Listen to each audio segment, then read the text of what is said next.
Hello student, আজিৰ ভিডিঅ'টোত আলোচনা কৰিম most important সায়েন্সৰ কোৱেশ্চনসমূহ যিবোৰ এবাৰ মেট্ৰিক পৰীক্ষাত আহিব পাৰে। সো এইবোৰ কোৱেশ্চনবোৰ তোমালোকৰ প্ৰিভিয়াস ইয়াৰ মেট্ৰিক পৰীক্ষাৰ কোৱেশ্চন পেপাৰৰ পৰা লোৱা হৈছে। সো প্ৰথমটো কোৱেশ্চনটো তোমালোকৰ দিয়া আছে, অক্সিন কি এজোপা গছৰ বৃদ্ধিত ই কেনেদৰে সহায় কৰে।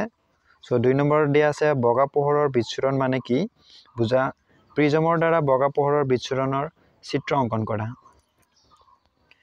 তোমালোকৰ নেক্সট কোৱেশ্চনটো দিয়া আছে, প্ৰেছ বায়বিয়া কি নিকট দৃষ্টিগোচৰতা সংশোধন দেখুৱাই চিত্ৰ অঙ্কন কৰা। নেক্সট কোৱেশ্চনটো দিয়া আছে, ৰোধকৰ এছাইকক লিখা। এটা বৈদ্যুতিক মটৰে 220 ভোল্ট উৎসৰ পৰা 5 এম্পিয়াৰ প্ৰবাহ লয়। সো মটৰটোৰ ক্ষমতা আৰু 2 ঘণ্টাত ই ব্যয় কৰা শক্তি উলিয়াব দিছে। নেক্সট কোৱেশ্চনটো দিয়া আছে তোমালোকৰ, মেনচুৰেল সাইকেল কেনেদৰে সংঘটিত হয়। সো নেক্সট কোৱেশ্চনটো দিয়া আছে, নতুন এটা প্ৰজাতি উৎপত্তিৰ কাৰণে কি উপাদান অৰিহণা যোগায়। ভৌগোলিকভাৱে হোৱা পৃথকীকৰণ বুলিলে কি বুজা, স্বপৰাগযোগ ঘটা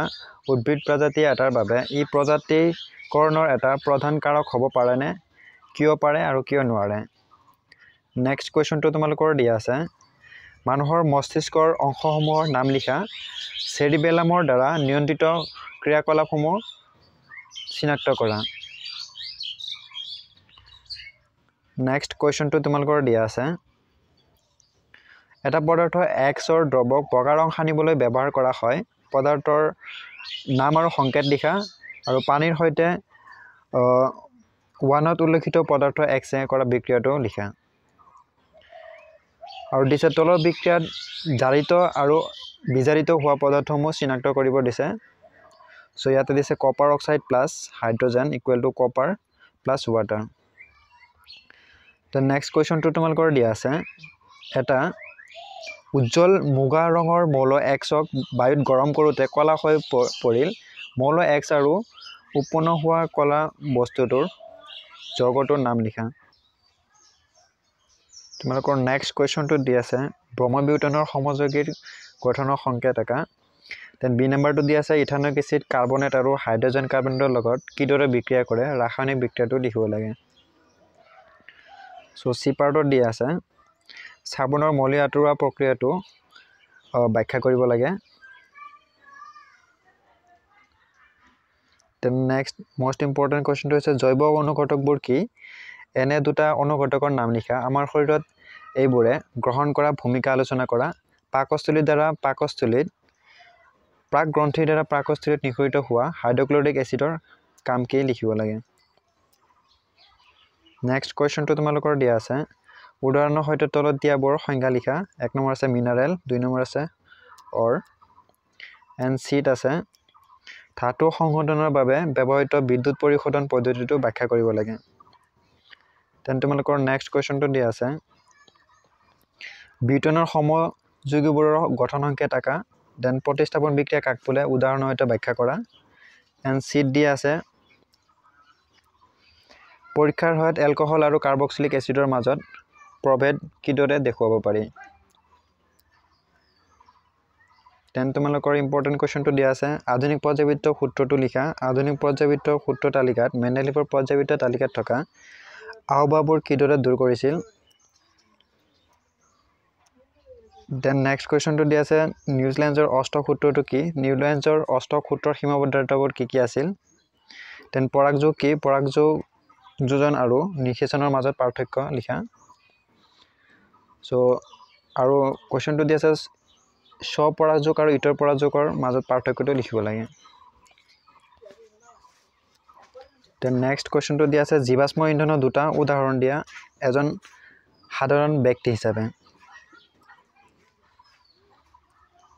এড দিয়া আছে বন আৰু বন্য প্ৰাণী, 2 নম্বৰ আছে জলসম্পদ।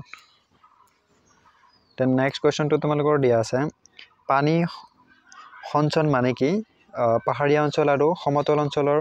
পৰম্পৰাগত পানী সঞ্চয় পদ্ধতি মাজত তুলনা কৰা। তোমালোকৰ নেক্সট কুৱেশ্যনটো দিয়া আছে, পটাছিয়াম ধাতুৰ পানীৰ সৈতে বিক্ৰিয়া কৰি পটাছিয়াম হাইড্ৰক্লৰাইড আৰু হাইড্ৰজেন গেছ উৎপন্ন কৰে। দেন নেক্সট কোৱেশ্চনটো তোমালোকৰ দিয়া আছে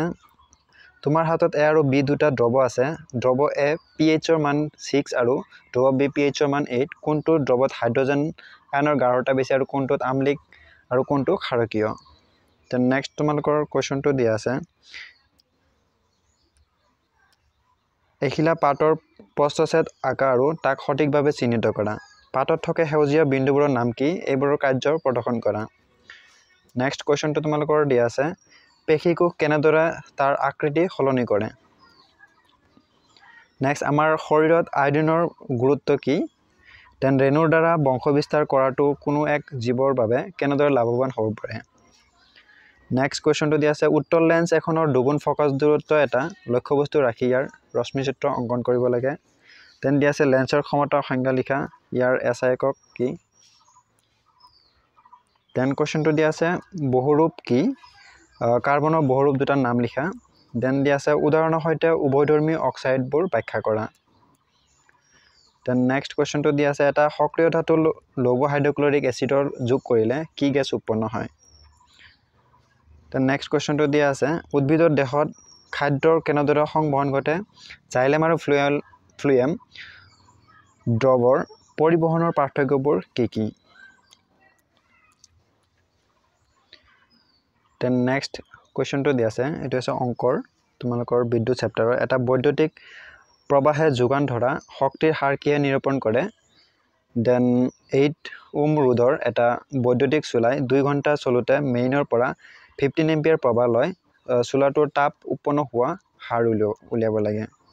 দেন নেক্সট কোৱেশ্চনটো দিয়া আছে তোমালোকৰ চিহ্নিত চিত্ৰৰ সহায়ত এটা বৈদ্যুতিক জেনেৰেটৰৰ মূল নীতি ব্যাখ্যা কৰিব লাগে দেন নেক্সট কোৱেশ্চনটো দিয়া আছে তোমালোকৰ এটা বৈদ্যুতিক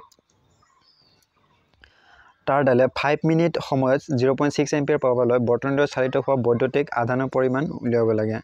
দেন নেক্সট কোৱেশ্চনটো দিয়া আছে পৰিবাহীডালৰ ভিতৰত বৈদ্যুতিক আধান কেনেদৰে প্ৰবাহিত হয় ব্যাখ্যা কৰা দেন নেক্সট কোৱেশ্চনটো দিয়া আছে বৈদ্যুতিক মটৰত ফলা দেন নেক্সট কোৱেশ্চনটো তোমালোকৰ দিয়া আছে এজন মানুহে ওচৰৰ বস্তু স্পষ্টকৈ দেখা নাপায় কিন্তু দূৰৰ বস্তু স্পষ্টকৈ দেখা পায় মানুহজনৰ বিকাৰটো কি হ'ব পাৰে বিকাৰটো সংশোধন দেখুৱাই এখন ৰশ্মিচিত্ৰ অংকন কৰা দেন নেক্সট কোৱেশ্চনটো তোমালোকৰ দিয়া আছে সন্তুলিত ৰাসায়নিক সমীকৰণ কি ৰাসায়নিক সমীকৰণসমূহ কিয় সন্তুলিত কৰিব লাগে দেন এচিড এটা জলীয় দ্ৰৱই কিয় বিদ্যুৎ পৰিবহন কৰে ব্যাখ্যা কৰা দেন নেক্সট কোৱেশ্চনটো দিয়া আছে উপযুক্ত চিত্ৰৰ সহায়ত এমিবাৰ খাদ্য আহৰণৰ প্ৰক্ৰিয়া বৰ্ণনা কৰা দেন দিয়া আছে জৈৱ অনুঘটকবোৰ কি এইবোৰ কি কাৰ্য কৰে দেন নেক্সট কোৱেশ্চন দিয়া আছে দুডাল চুম্বক বলৰেখা কিয় পৰস্পৰে কটাকটি নকৰে দেন জীৱ নিম্নীকৰণ পদাৰ্থই পৰিৱেশত প্ৰভাৱ পেলাব পৰা দুটা সম্ভাৱনা লিখা দেন নেক্সট ইম্পৰ্টেণ্ট কোৱেশ্চনটো হৈছে এটা খাদ্য শৃংখলৰ বিভিন্ন পৌষ্টিক স্তৰসমূহ বিষয়ে উদাহৰণসহ লিখা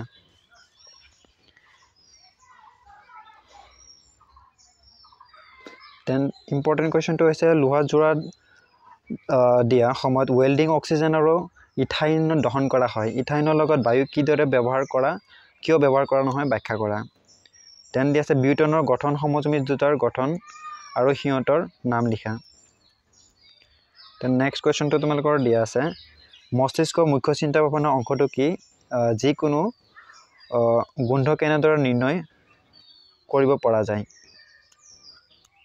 দেন নেক্সট কোৱেশ্চনটো দিয়া আছে কিছুমান সংবেদনশীল উদ্ভিদ পাতৰ চলনৰ পৰিঘটনা আৰু কাণ্ড কোমলীয়া আগৰ পোহৰৰ দিশত গতি কৰা প্ৰক্ৰিয়া ঘটনাটোৰ মাজত পাৰ্থক্য লিখিব লাগে দেন কোৱেশ্চনটো তোমালোকৰ দিয়া আছে মেণ্ডেলিফে পৰ্যায়বৃত্ত তালিকাত মৌলবোৰৰ কি ভিত্তিত সজোৱা হৈছিল গেলিয়ামৰ উপৰি আন কোনকেইটা মৌলৰ বাবে মৌলকেইটা আৱিষ্কাৰ হোৱাৰ পূৰ্বে মেণ্ডেলিফে তেওঁ তালিকাত ঠাই ৰাখি গৈছিল দেন বায়োলজিৰ পৰা কোৱেশ্চন এটা আহিছে কি আছে অমৰা বা প্লেচেণ্টা কি ই কি কাৰ্য সমাধান কৰে নাইবা অংকুৰণ কি বীজ এটাৰ কোন অংশৰ পৰা ভৱিষ্যতৰ কাণ্ড আৰু ভৱিষ্যতৰ শিপা বিকশিত হয় ইয়াৰ কোন অংশই খাদ্য সঞ্চয় কৰি ৰাখে দেন কোৱেশ্চনটো দিয়া আছে তোমালোকৰ মানুহে কেইযোৰ যৌন ক্ৰম'জম বহন কৰে আৰু মানুহৰ ক্ষেত্ৰত সন্তানৰ লিংগ কেনেদৰে নিৰ্ধাৰণ কৰিব পাৰি দেন আৰ্জিত আৰু বংশানুক্ৰমিক চাৰিতাসমূহ কি ব্যাখ্যা কৰিব লাগে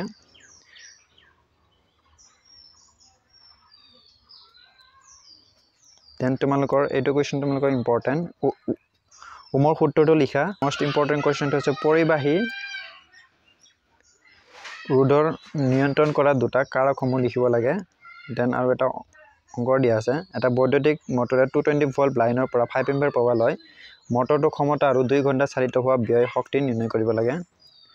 দেন তোমালোকৰ কোৱেশ্চনটো দিয়া আছে তোমালোকৰ দিয়া আছে আমাৰ তেজত থকা চাহ কণাবিধৰ নাম লিখা আৰু তাৰ কাৰ্য ব্যক্ত কৰা দেন দিয়া আছে এটিপি কি ইয়াৰ কোষৰ বেছিভাগ কোষীয় প্ৰক্ৰিয়াৰ শক্তি মুদ্ৰা হিচাপে জনা যায় কিয় দেন প্ৰতিধ্বনু এটা বৰ্ণনা কৰিব লাগে দেন নেক্সট কোৱেশ্চনটো হৈছে যে একলংগী পুষ্প কেনেদৰে উভয়লিংগী পুষ্পতকৈ বেলেগ দুইটাৰ একোটাকৈ উদাহৰণ দিয়া দেন নেক্সট কোৱেশ্চনটো তোমালোকৰ দিয়া আছে এচিড বৰষুণ কি ই আমাৰ জলজ জীৱ ওপৰত কেনেদৰে প্ৰভাৱ বিস্তাৰ কৰে দেন আয়নীয় যৌগৰ কঠিন অৱস্থা আৰু বিগলিত অৱস্থা বিদ্যুৎ প্ৰবাহিতাৰ বিষয়ে আলোচনা কৰা দেন তোমালোকৰ ইম্পৰ্টেণ্ট কোৱেশ্চনটো হৈছে ব্লিচিং পাউডাৰ প্ৰস্তুতিকৰণে এটা পদ্ধতি লিখা ব্লিচিং পাউডাৰৰ দুটা ব্যৱহাৰ লিখিব লাগে দেন স্নায়ুকোষ এটা এখন পৰিষ্কাৰ চিহ্নচিত্ৰ আঁকা আৰু তাৰ কাৰ্য ব্যক্ত কৰা দেন ডি বিভাজন আৰু বহুবিভাজনৰ মাজত পাৰ্থক্য লিখা দেন এটা নতুন প্ৰজাতি উৎপত্তিৰ বাবে কি কি কাৰকে অৰিহণা যোগায় দেন ৰক্তচাপ কি দেন সিস্টলিক এণ্ড ডায়াষ্টলিক চাপ কি এজন মানুহৰ সাধাৰণ সিস্টলিক চাপ আৰু ডায়াষ্টলিক চাপৰ মাত্ৰা কিমান হোৱা উচিত দেন লক্ষিকা কি দেন প্লাজমত ই কি কেনেদৰে পৃথক এইবোৰ কাৰ্যসমূহ কি কি স্নায়ুবিষী সংযোজন কি শৰীৰৰ এটা অংশৰ পৰা আন এটা অংশলৈ স্নায়ু প্ৰেৰণা কেনেদৰে প্ৰভাৱিত হয় এণ্ড দেন নেক্সট কুৱেশ্যনটো হৈছে পৰ্যায়বৃত্ত তালিকাত থকা পৰ্যায় আৰু বৰ্গত উভয়ধৰ্মী ধাতৱীয় ধৰ্ম কেনেদৰে পৰিৱৰ্তন হয় ব্যাখ্যা কৰিব লাগে ইথানয়িক এচিড আৰু ছডিয়াম কাৰ্বনেটৰ বিক্ৰিয়াৰ ফলত এটা লৱণ কাৰ্বন ডাই অক্সাইড আৰু পানীৰ সৃষ্টি হয় লৱণবিধৰ নাম লিখিব লাগে দেন উত্তল লেন্সৰ এখনৰ ভাঁজ ব্যাসাৰ্ধ লক্ষ্যবস্তুত ৰাখি প্ৰতিবিম্ব গঠন ৰশ্মিসূত্ৰ অংকন কৰিব লাগে দেন তাপ দিলে 2 গ্ৰাম ফেৰাছ সালফেটৰ স্ফটিকৰ বিয়োজন ঘটি 1 গ্ৰাম গোটা অক্সাইড আৰু 2 ধৰণৰ গেছৰ উৎপন্ন হয় প্ৰয়োজনীয় ৰাসায়নিক বিক্ৰিয়া লিখি গোটা অক্সাইডবিধৰ 2 ধৰণৰ গেছক চিনাক্ত কৰিব লাগে এণ্ড লাষ্ট কুৱেশ্যনটো তোমালোকে দিয়া আছে ক্ষয় বিভৱন আৰু ৰেঞ্চিডিটি বুলিলে কি বুজা উদাহৰণৰ সহায়ত ব্যাখ্যা কৰা আৰু একেবাৰে লাষ্টত আছে চম্বক বলৰেখাৰ 4টা ধৰ্ম লিখা জীৱাশ্মজাত ইন্ধনৰ 2টা অসুবিধা